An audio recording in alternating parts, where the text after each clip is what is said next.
Warahmatullahi wabarakatuh. Waalaikumsalam warahmatullahi wabarakatuh. Bismillahirrahmanirrahim. Alhamdulillahilladzi hadana li hadza wa ma kunna linahtadiya laula an hadanallah. Asyhadu an la ilaha illallah wahdahu la syarika lahu wa asyhadu anna sayyidana wa nabiyyana Muhammadan abduhu wa rasuluh. Allahumma salli wa sallim wa barik ala sayyidina wa maulana Muhammadin sallallahu alaihi wasallam wa ala alihi wa sahbihi ajma'in, amma ba'd. Jemaah rahimakumullah, wa bil khusus para santri Pondok Pesantren Muntajam di Bandung atau yang di Ciamis, kemudian para alumni, para calon mahasiswa dan jamaah Thariqatul Mustaqim serta jemaah dari Muntajam TV secara umum. Ya alhamdulillah sampai saat ini jumlah pencinta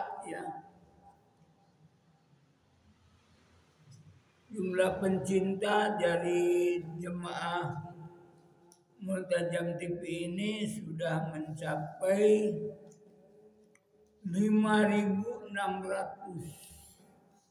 banyak ya, 5.600. Kemudian yang kasih komen, terutama mungkin ini datangnya dari para alumni, ada 352 orang, dan yang mau berbaginya sudah mencapai 718 orang. Sehingga penayangannya sampai tadi malam pukul 12 hari ke-23. Hari ini hari ke-24 sudah mencapai 66.100 orang. 66.100 kali penayangan ya. Subhanallah, ini satu prestasi pertolongan Allah yang nanti kita akan terangkan bagaimana bila pertolongan Allah itu tiba, apa yang kita programkan tercapai. Ya, nanti ini pada season yang kedua. Silakan Aja Wahir baca dulu sekarang ayat yang ke-25 dan ke-26. Bagi para jemaah yang kebetulan punya tafsir mufradat, penerbitan dari mana saja silakan lihat, nanti Abun akan memberikan sedikit tambahan. Silakan. A'udzu billahi minasyaitonir rajim. Bismillahirrahmanirrahim. Wa basyiril ladzina amanu wa 'amilus shalihati anna lahum jannatin tajri min tahtiha al-anhar kullama ruziqu minha min samaratin rizqan qalu hadha alladhi ruziqna min qablu wa utuu bihi mutashabihan wa lahum fiha azwajun mutahharatun wa hum fiha khalidun. Inna Allah la yastahi an yadriba masalan ma ba'udatan fama fawqaha فأما الذين آمنوا فيعلمون أنه الحق من ربهم وأما الذين كفروا فيقولون ماذا أراد الله بهذا مثلا يضل به كثيرا ويهدي به كثيرا وما يضل به إلا الفاسقين. صدق الله العظيم.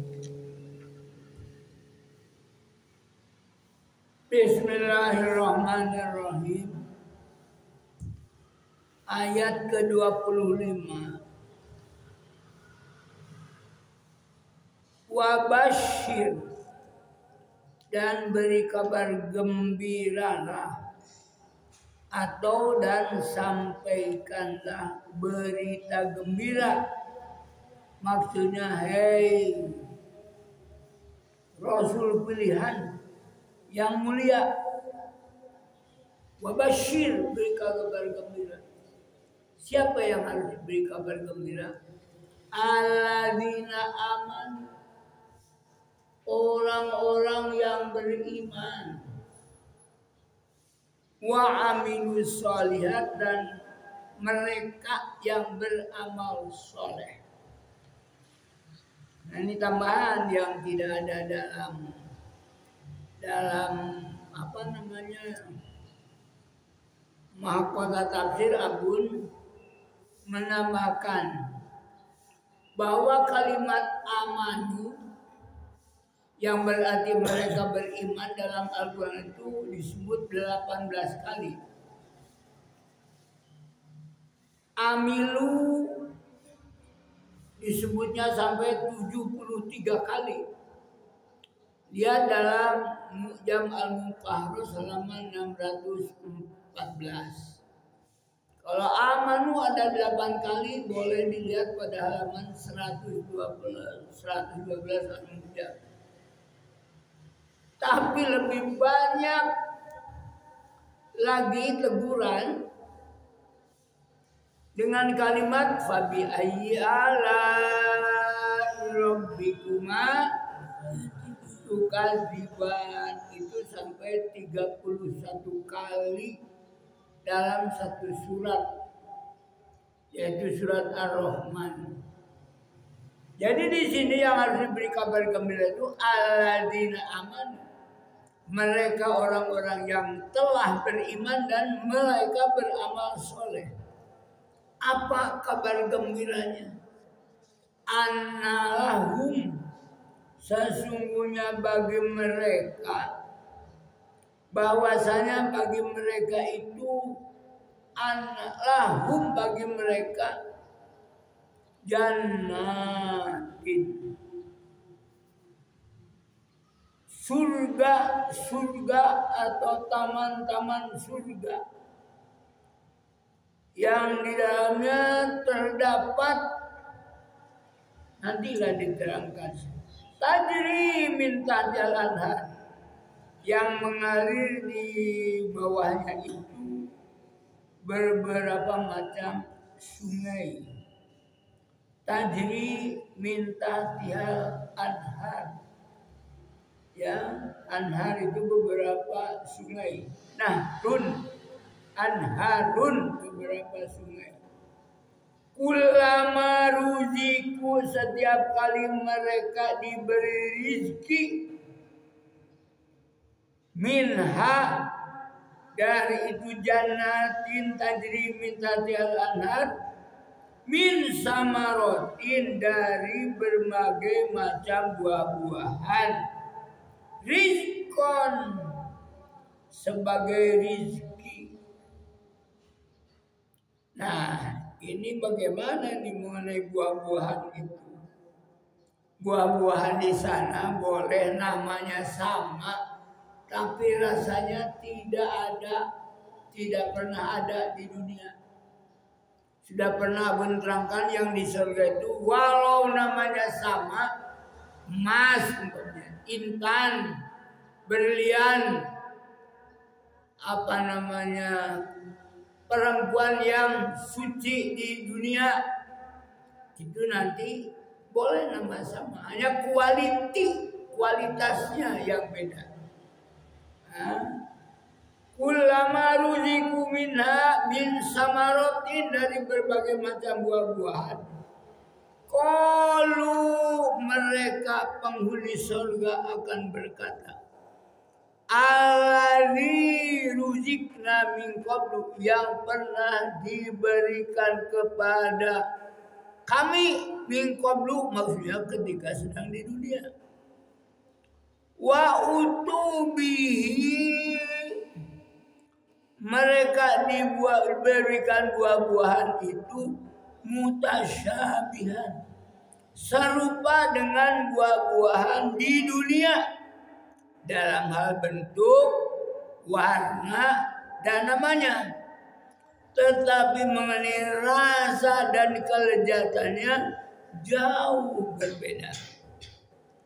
Di dalam sebuah hadis ini ya, hadis yang marfu yang diterangkan di dalam kitab Al-Jami'us Shaghir telah disebutkan bahwa tiada sesuatu pun di dalam surga yang juga ada nanti di sana, waktu di dunia pun sudah ada, tapi malah ainun ra'at, belum pernah dilihat oleh mata, wala udunun sami'at, dan tidak pernah didengar oleh mata, didengar oleh apa? Telinga. Wala khatar ala qalbi bashar, dan tidak pernah terlintas dalam pikiran manusia.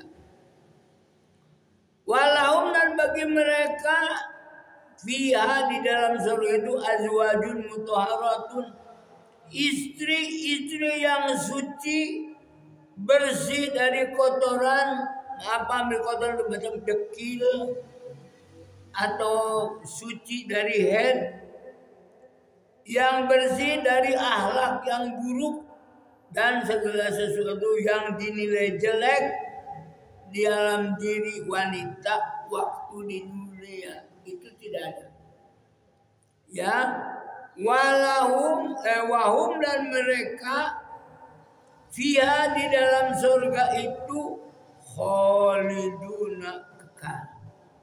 Jadi tidak ada yang diusir dari surga, kecuali bagi seorang laki-laki yang tidak mampu membina istrinya, ya, tidak mau membina. Ada suami di bawah kekuasaan perempuan, padahal secara kudrotnya, nuraninya, ar-rijalu qawwamuna 'alan nisa. Laki-laki itu pemimpin bagi ibu-ibu, bagi istrinya. Tidak ada disebut ibu rumah tangga itu sebagai kepala. Kepala rumah tangga itu bapak di mana-mana pun. Dan itu Al-Quran disebut ini apanya, Polda ya. Polda katanya polisi dapur. Ya tetap saja semuanya memonitor saking sayangnya. Tapi tidak boleh seorang suami tunduk di bawah kekuasaan istrinya, walau istrinya kaya. Ya sekarang ini ada diiklankan, saya perempuan janda, punya anak 1, punya tanah 1 hektar. Saya perlu seorang laki-laki yang soleh, tapi bujangan, tidak punya istri. Saya sediakan rumah, kendaraan, dan duit, tidak usah pun tidak apa-apa. Ditawar-tawarkan sekarang ini, diiklankan. Saking sulitnya mencari laki-laki, sampai dia sendiri pasang iklan. Iklannya di televisi lagi. Ya, subhanallah, sampai sejauh itu. Karena apa bisa terjadi begitu? Karena kurang iman. Ya, kurang iman. Hilang rasa malu. Dicopot rasa malunya tuh, hilang. Seolah-olah biasa-biasa saya yang begitu. Baik, kita lanjutkan. Tadi sampai ayat berapa dibaca?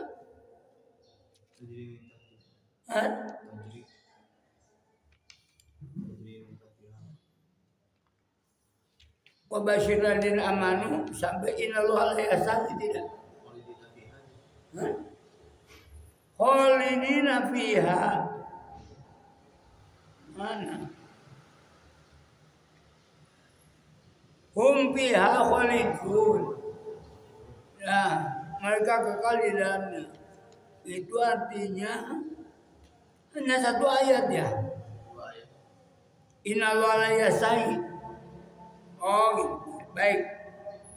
Innallaha sesungguhnya Allah la yastahi tidak segan, tidak sungkan. Bahkan Abun mengartikan la yastahi tidak malu.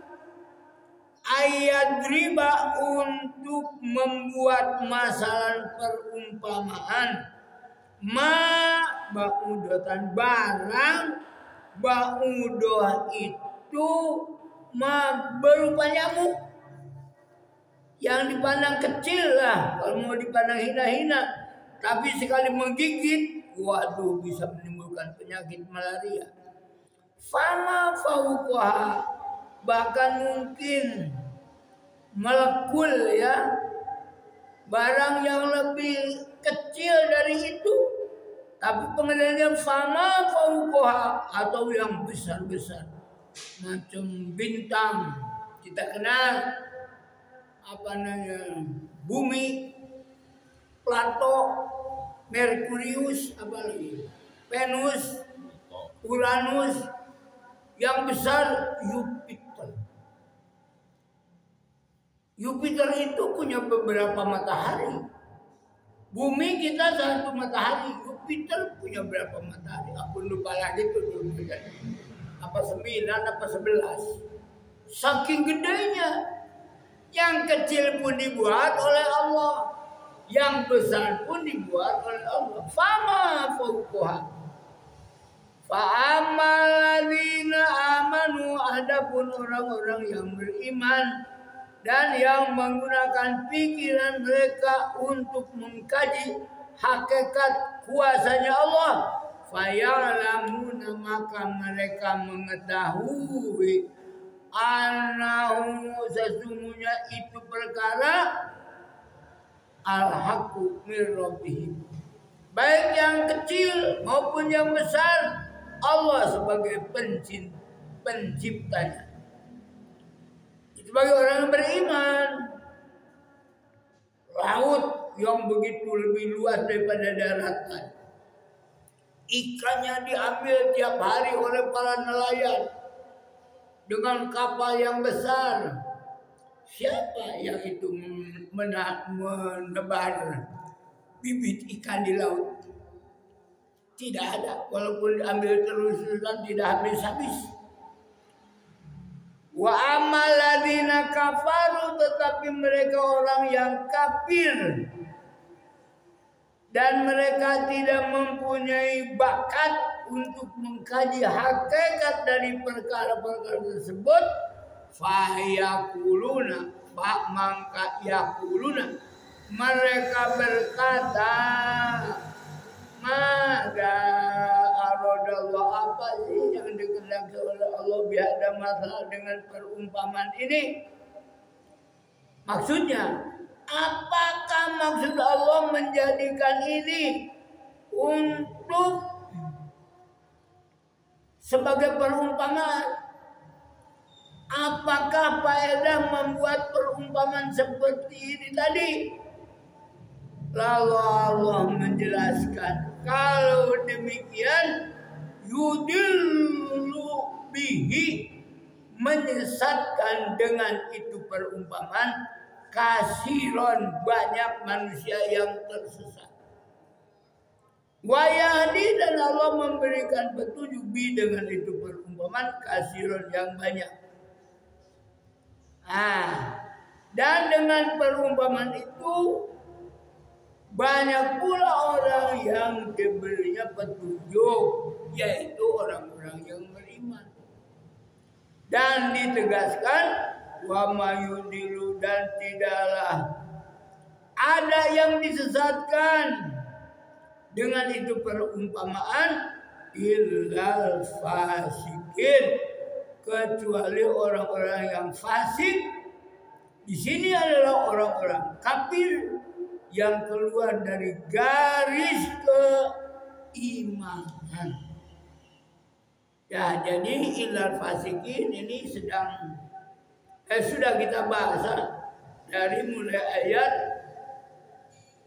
wa minan nasi man yaqulu amanna billahi wa bil yaumil akhir wa ma hum mu'minin, sampai dengan yakadul barqu yakhsafu absarahum kullama adha'a lahum ma syafi wa idza azlam alim qam walau syallahu la dhahaba bisammi wa absarihim innallaha ala kulli syai'in qadir. Ini masih ada waktu tambahan. Sekali lagi tadi mengingatkan amanu artinya mereka beriman disebut 18 kali. Wa amilu sholihat 73 kali. Lalu teguran kepada mereka yang membangkang itu, fabi ayyi ala'i rabbikuma tukadziban. Kalau bapak tidak percaya, ibu tidak percaya, coba dihitung dalam surat Ar-Rahman berapa kali itu disebut. Tapi kalau kita punya mujam, lihat saja dari kata tukadziban itu ada 31 kali, yaitu tercantum pada halaman 762. Kenapa Abun sampai begini? Artinya untuk meyakinkan saja para jemaah bahwa saya tidak semata-mata mengambil dari pendengaran, tapi melihat. Oh, ini sekian kali. Kita buktikan dengan para santri. Yuk kita hitung berapa kali Allah menegur fabi ayyala rabbikum tukadziban. Terima kasih. Ini ada satu usulan ya. Komentar yaitu usul.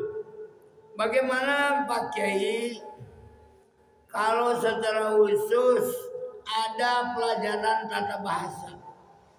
Sebab walaupun anak saya tamat di sekolah sanawiyah yang notabene ada pelajaran bahasa Arab, ternyata ketika disuruh mana isim, mana fi'il, mana maf'ul, mana fa'il, ya, kemudian mana harfun nida, mana munada, katanya nggak paham.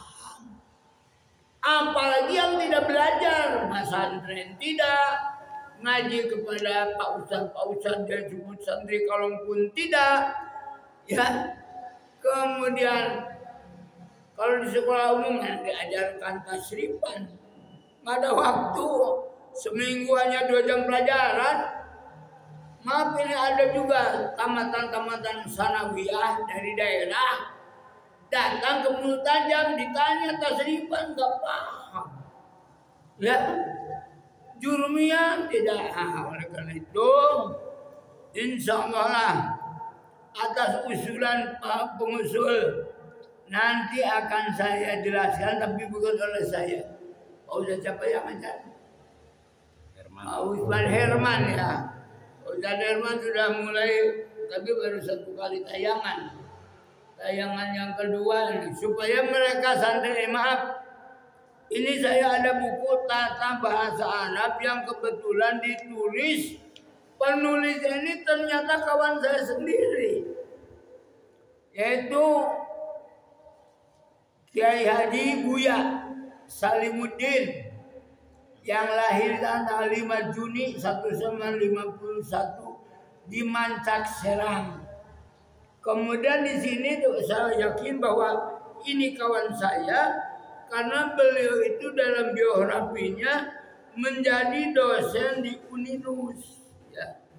Dalam tahun 1982 sampai sekarang, waktu itu masih hidup tapi sudah almarhum, Allahumma gfirlahu warhamhu wa'afi wa'fu anhu. Ya, Buya Salimuddin itu dosen bahwa jadi pimpinan di Universitas Islam Nusantara, kepala laboratorium bahasa, sekretaris lembaga bahasa, kemudian koordinator MTFI dan pembantu dekan 1 Usuluddin di Uninus. Oh, ini kawan saya.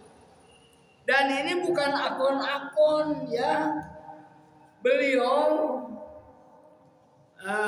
Profesor Dr. Salimuddin itu memberikan kata sambutan pada buku saya yang berjudul Fahmi Bisyauqin pada tanggal 23 Februari 2019 sebagai Ketua Badan Kerjasama Pondok Pesantren Jawa Barat dan pendiri serta pembina Yayasan Pendidikan Islam Internasional Ad-Duali.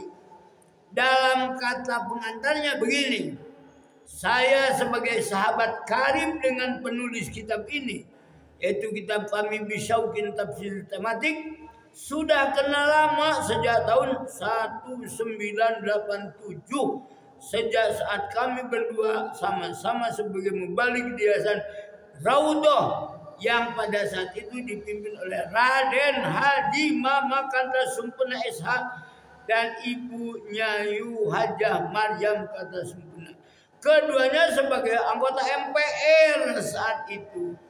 Setelah lama berpisah, Allah mempertemukan kembali pada saat Multaqa Ulama Internasional yang ke-12 di Pondok Pesantren Internasional Terpadu Asy-Syifa wal Mahmudiyah.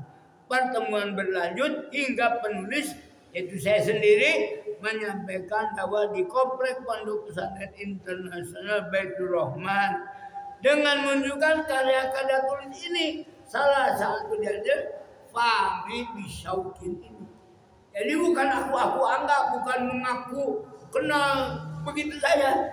Ini ada bukti ini, ya, pengakuan, dan saya kenal, ada foto bersama. Dan untuk apa nggak bohong, ya? Jadi sejak tahun 1982 saya sudah banyak memberikan pengajian di yayasan-yayasan yang lain. Kemudian akhirnya tahun 1916 Juli saya membuka sekolah dan pesantren sanawiyah, aliyah, pondok pesantren Panti Asuhan. Berkah dari silaturahmi. Semoga apa yang saya sampaikan ini menjadi keyakinan bahwa saya memang telah lama bersahabat dengan mereka yang telah mempunyai karya ilmiah dan alumni dari Al-Azhar Kairo sampai sekarang cucu pun sekarang alhamdulillah mereka pada belajar di Kairo ada 4 orang. Wallahul muwaffiq ila aqwamit thariq. Wassalamualaikum warahmatullahi wabarakatuh. Waalaikumsalam.